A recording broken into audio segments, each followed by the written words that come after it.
Well, look, I like the fact that we've extended the ceasefire. I like the fact that the strait is being opened up. That will provide economic relief to a lot of people. And I like the fact that we're getting into nuclear talks.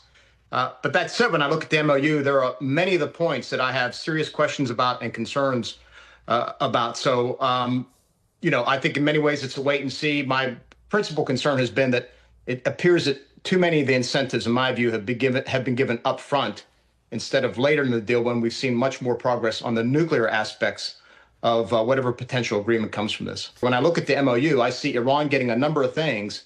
And what we get is one paragraph that speaks about the entering of the framework discussions for the nuclear. And it says one specific item with regard to enrichment that they would downblend their enriched uranium as a minimal process going forward. So I get concerned about the other parts about stockpiles, the duration of the agreement, of the allowance of inspectors into the country, permitting SNAP inspections. There are a lot of details that are going to have to be worked out in the 60 days of negotiations, which to me seems difficult to achieve within 60 days. So I've seen this really in two phases. The economic phase, which is beginning now, leading up to certainly before the elections. And then there'll be a strategic phase where the talks will continue beyond the elections to resolve all the thorny issues, the details with regard to whatever nuclear agreement comes out of this. And it'll last for 50 to 100 years before you have to do anything with it. Very strong, powerful substance that we use. Well, Mr. President, that very substance is now peeling off the bottom of the Lincoln Memorial reflecting pool in chunks. This is the current situation at the National Mall.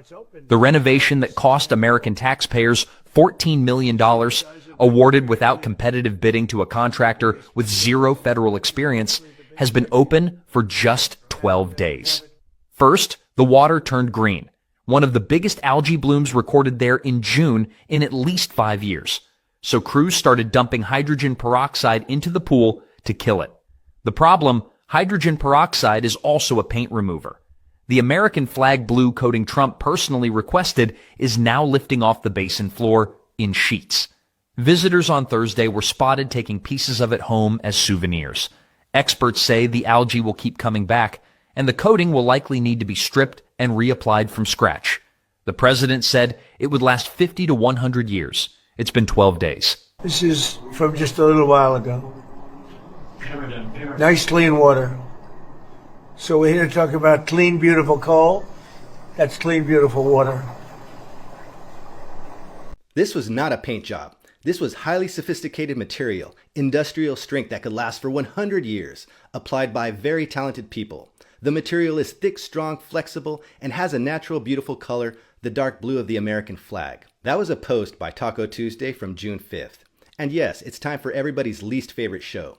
Everything Donald Trump touches turns to shit. In today's episode, we have the Lincoln Memorial Reflecting Pool, which Donald Trump spent $14 million to have it painted a color that he called American flag blue, because he thought it would beautify the National Mall. And as of today, we're receiving reports, even videos, where we can clearly see chunks of that American flag blue paint peeling right off the pool and floating in the water. Now there's a job well done. I'm sure we contracted out that $14 million project to the right qualified painter, right? And earlier this week, government employees were seen emptying a few bottles of hydrogen peroxide from their local Walmart into a pool of water that holds approximately 6.75 million gallons of water, thinking that would fix the natural algae problem that's existed in the pool for years. Spoiler alert, it didn't. Instead, now we have a toxic soup with floating chunks of paint as we gaze upon the reflection of our nation's landmarks. So does this make America great again? And this is just another example to add on to the growing list of things that turn to shit after Trump takes over. A list that includes the American economy, our civil rights, the White House, the Kennedy Center, the Strait of Hormuz, gas prices, Melania Trump, our global reputation. All of it turned to shit. I could go on, and I probably will. So please follow the InfoDrip Network if you like watching news in short format. And thanks for watching.